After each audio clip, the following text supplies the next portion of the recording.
দূরত্বই পতন হচ্ছে ডক্টর ইউনূসের। কত গুলি তোমার আছে, কত করতে পারো, আমাদেরকে গুলি করো, রক্তের সাগর সৃষ্টি হোক, তোমার সিংহাসন রক্তের সাগরে মুক্তিযোদ্ধারা ডুবিয়ে দেবে।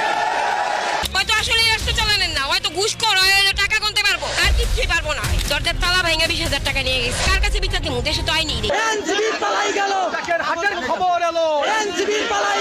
স্বাধীনতা বিরোধীদের বিষয়ে সতর্ক থাকতে সবার প্রতি আহ্বান জানিয়েছেন রাষ্ট্রপতি মোহাম্মদ শাহাবুদ্দিন। এখন স্লোগান দেন, জয় বাংলা।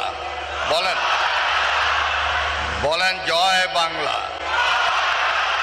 বলেন জয় বঙ্গবন্ধু, আবার বলেন জয় বঙ্গবন্ধু।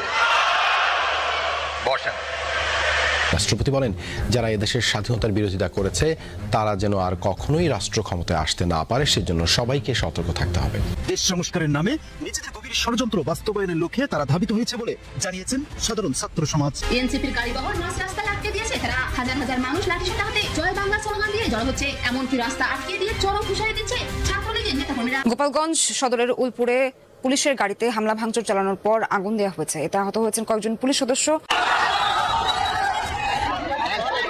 গোপালগঞ্জ, সেখানে চলছে পুলিশ সেনাবাহিনী ও গোপালগঞ্জের মানুষের মতো তুমুল সংঘর্ষ।